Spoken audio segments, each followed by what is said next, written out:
Shalom saudaraku yang kekasih di dalam Tuhan Yesus Kristus. Pagi hari ini kita akan merenungkan firman Tuhan dengan tema Allah tidak pernah meninggalkan umatnya. Sebelum kita merenungkan firman Tuhan, mari kita berdoa. Tuhan yang baik, kami mengucap syukur kepadamu Tuhan, karena Tuhan yang telah memelihara kehidupan kami, sehingga kalau kami boleh ada sebagaimana adanya kami saat ini, itu semua karena anugerah Tuhan. Kami mau merenungkan firman Tuhan, biarlah Tuhan berbicara kepada kami, dan kami semua boleh memahami kehendak dan rencana Tuhan dalam kehidupan kami. Dalam nama Tuhan Yesus kami berdoa. Amin. Bapak Ibu Saudara yang kekasih di dalam Tuhan Yesus Kristus, kita akan membaca bacaan firman Tuhan kita pada pagi hari ini dari kitab Mazmur pasal 22 ayat yang pertama sampai dengan ayat yang ke-32, dan kita akan membaca kitab Matius pasal 27 ayat 46. Demikian firman Tuhan. Dari Mazmur pasal 22 ayat yang pertama sampai dengan ayat yang ke-32, firman Tuhan berkata demikian. Allahku, mengapa engkau meninggalkan aku? Untuk pemimpin biduan menurut lagu rusa di kala fajar, Mazmur Daud. Allahku, mengapa engkau meninggalkan aku? Aku berseru, tetapi engkau tetap jauh dan tidak menolong aku. Allahku, aku berseru-seru pada waktu siang, tetapi engkau tidak menjawab, dan pada waktu malam, tetapi tidak juga aku tenang. Padahal engkaulah yang kudus, yang bersemayam di atas puji-pujian orang Israel. Kepadamu nenek moyang kami percaya. Mereka percaya dan engkau meluputkan mereka. Kepadamu mereka berseru-seru dan mereka terluput. Kepadamu mereka percaya dan mereka tidak mendapat malu. Tetapi aku ini ulat dan bukan orang, celah bagi manusia, dihina oleh orang banyak. Semua yang melihat aku mengolok-olok aku. Mereka mencibirkan bibirnya, menggelengkan kepalanya. Ia menyerah kepada Tuhan. Biarlah Dia yang meluputkannya. Biarlah Dia yang melepaskannya. Bukankah Dia berkenan kepadanya? Ya, Engkau yang mengeluarkan aku dari kandungan. Engkau yang membuat aku aman pada dada ibuku. Kepadamu aku diserahkan sejak aku lahir. Sejak dalam kandungan ibuku engkaulah Allahku. Janganlah jauh daripadaku, sebab kesusahan telah dekat dan tidak ada yang menolong. Banyak lembu jantan mengerumuni aku. Binatang-binatang dari basan mengepung aku. Mereka mengangkat mulutnya terhadap aku seperti singa yang menerkam dan mengaum. Seperti air aku tercurah, dan segala tulangku lepas dari sendinya. Hatiku menjadi seperti lilin, hancur luluh di dalam dadaku. Kekuatanku seperti beling, lidahku melekat pada langit-langit mulutku, dan dalam debu maut kau letakkan aku. Sebab anjing-anjing mengerumuni aku, gerombolan penjahat mengepung aku. Mereka menusuk tangan dan kakiku. Segala tulangku dapat kuhitung. Mereka menonton, mereka memandangi aku.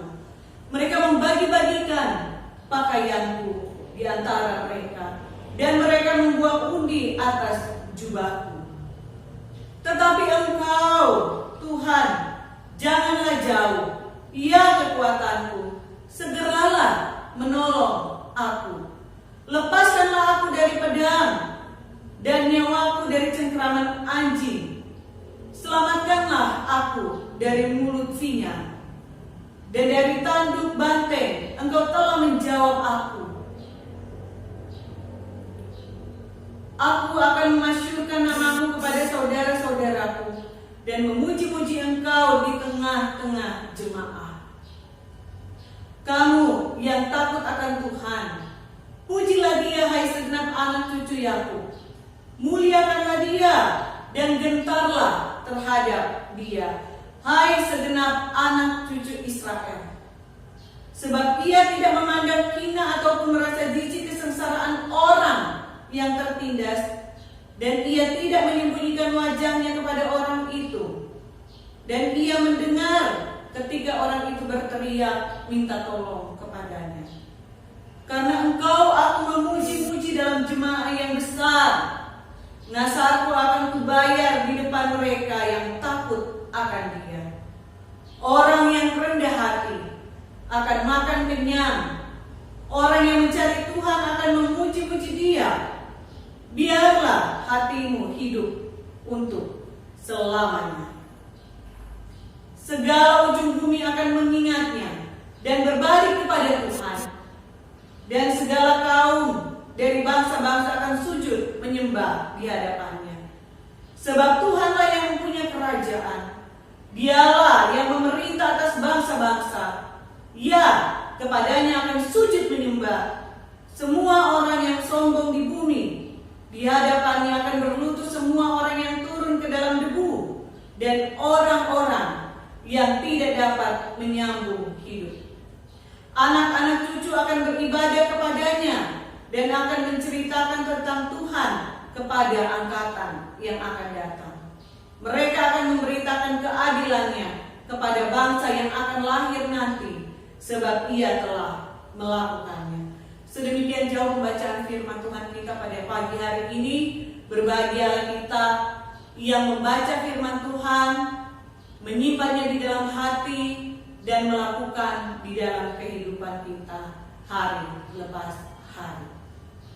Bapak Ibu Saudara yang kekasih di dalam Tuhan, bacaan firman Tuhan yang baru saja kita baca adalah tulisan dari Raja Daud ketika dia mengalami satu pergumulan yang berat. Dan tulisan dari Raja Daud ini juga menggambarkan tentang penderitaan yang akan dialami oleh Yesus. Menggambarkan tentang apa yang akan dialami Yesus di atas kayu salib. Sehingga di dalam Matius 27 ayat 46, Tuhan Yesus berseru, kira-kira jam 3, berserulah Yesus dengan nyaring, Eli, Eli, lama sabachthani. Artinya, Allahku, Allahku, mengapa Engkau meninggalkan aku?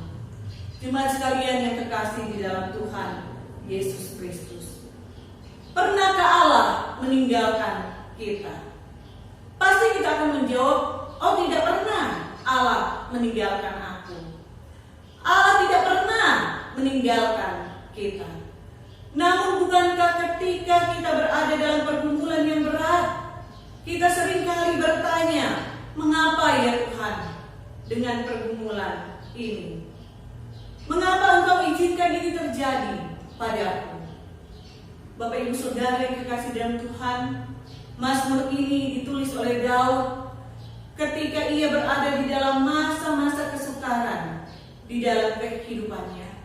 Dia berada di dalam pergumulan yang sangat berat. Mari kita lihat apa saja pergumulan yang dialami oleh Raja Daud pada saat itu, sehingga ia merasa seolah-olah Allah meninggalkannya. Karena dia katakan, Allah, mengapa Engkau meninggalkan aku? Di ayat yang ke-7, di sana Raja Daud menulis bahwa ia dihina oleh orang banyak. Di ayat yang ke-8 ditulis bahwa ia diolok-olok dan bahkan orang menggeleng-gelengkan kepala ketika melihat keadaannya. Ayat yang ke-12, Daud merasa bahwa tidak ada yang menolong. Dia merasa sendirian. Dia merasa semua orang menjauh daripadanya. Ayat yang ke-13, 14 dan ayat yang ke-17, di sana Raja Daud berkata bahwa dia sudah dikepung oleh musuh yang jahat. Dan di ayat yang ke-15 sampai 16, Daud berkata bahwa dia mengalami tekanan batin yang berat. Ayat yang ke-19 Daud berkata bahwa ia ditelanjang. Bapak Ibu Saudara, betapa berat penderitaan yang dialami oleh Daud. Itulah pergumulan Daud saat itu.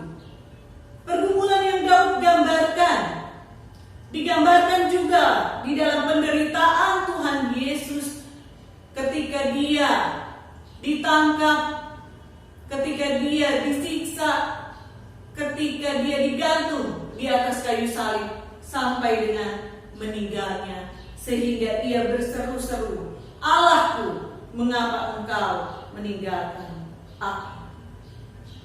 Penderitaan penyaliban Yesus merupakan satu penderitaan yang berat yang tidak bisa terbayang oleh manusia. Dan Tuhan Yesus saat itu menanggungnya sendiri. Tidak ada bapa, tidak ada ibu, tidak ada sahabat, tidak ada para murid, tidak ada orang banyak yang berkerumun mengiring dia, mengikut dia kemana-mana.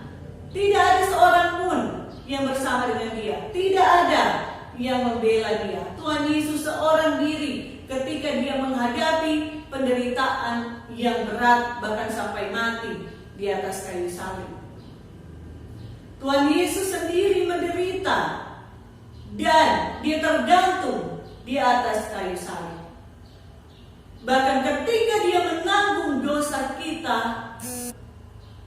maka Allah berpaling daripadanya. Karena Allah tidak suka dengan dosa, karena Allah membenci dosa, dan semua dosa manusia ditanggungkan kepada Tuhan Yesus, sehingga Allah memalingkan wajahnya kepada Tuhan Yesus. Dan Tuhan Yesus berkata, "Allahku, Allahku, mengapa engkau meninggalkan aku?" Bapak Ibu Saudara yang kekasih di dalam Tuhan Yesus Kristus. Yesus Kristus mati dengan keji. Mati dengan penuh penderitaan. Karena dia menanggung dosa kita. Dan Allah mengizinkan itu terjadi supaya kita bisa diselamatkan oleh pengorbanan kematian Tuhan Yesus di atas kayu salib. Meskipun saat pergumulan berat mendera dan rasanya seperti Allah meninggalkannya, namun Tuhan Yesus tidak pernah berpaling dari rencana dan kehendak Allah yang harus terjadi bagi dia. Bapak Ibu Saudara, mari kita kembali, kita mau melihat di dalam kitab Mazmur yang kita baca tadi. Meskipun saat-saat dalam pergumulan berat yang mendera Raja Daud, yang rasanya sepertinya Allah meninggalkan dia, namun dari ungkapan-ungkapan Raja Daud, kalau kita baca di ayat-ayat yang selanjutnya, Raja Daud tetap percaya kepada Allah meskipun situasi dan kondisi sangatlah sulit, tidak mendukung. Dia mengalami penderitaan, dia mengalami ancaman, bahkan dia ditinggalkan sendiri. Dalam kesulitan Daud adalah orang yang sangat luar biasa. Karena di dalam kesulitan yang berat sekalipun, dia tetap memperkatakan tentang kemahakuasaan Allah. Dan dia memperkatakan imannya bahwa Allah pasti menolong. Dia memperkatakan bahwa Allah yang telah menjadikan dia, Allah yang tetap setia, akan melindungi dia.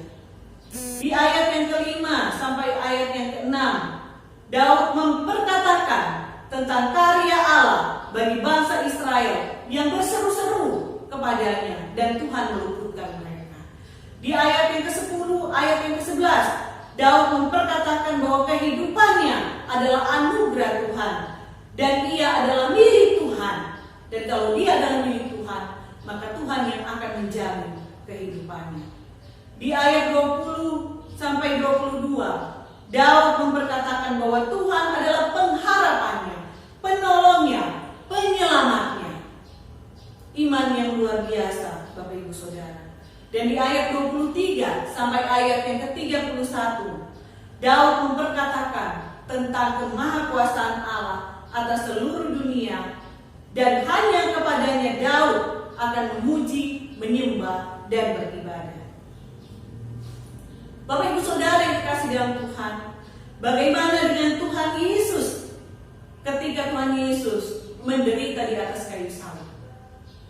Tuhan Yesus tetap teguh. Tuhan Yesus tidak berpaling dari penderitaan yang seharusnya ia tanggung.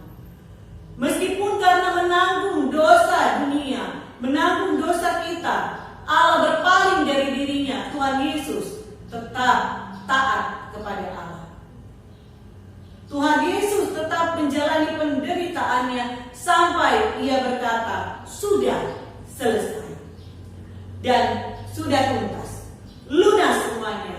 Dan oleh pengorbanannya kita semua diselamatkan. Ketika kita mengalami pergumulan-pergumulan yang sangat berat di dalam kehidupan kita, yang mungkin di luar pemikiran kita, di luar akal kita, di luar apa yang kita harapkan terjadi di dalam kehidupan kita, bagaimana respon kita?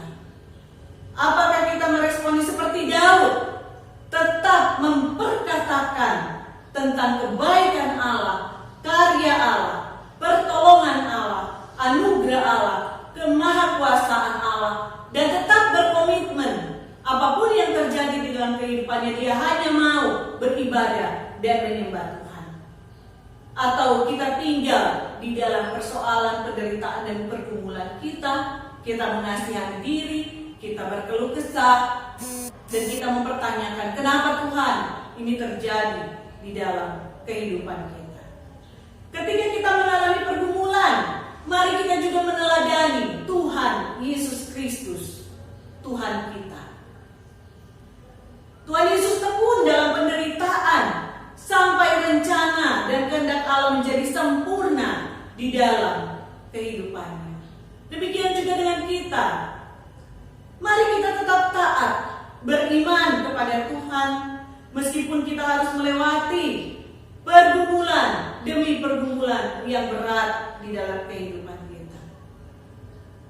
Pergumulan kita pasti akan dijawab oleh Tuhan pada waktunya. Dan ketika jawaban Tuhan datang, kita lihat itu sangat indah. Allah mengasihi kita. Ia menciptakan kita. Ia memanggil kita menjadi anak-anaknya. Ia tidak akan pernah meninggalkan kita. Karena itu, mari kita taat kepada Tuhan. Dalam kesulitan apapun yang kita alami di dalam kehidupan kita, perkatakan tentang kebaikan Tuhan, cinta kasih Tuhan, berkat Tuhan, kemahakuasaan Tuhan, anugerah Tuhan, dan semua hal yang Tuhan sudah janjikan kepada kita. Kita klaim itu.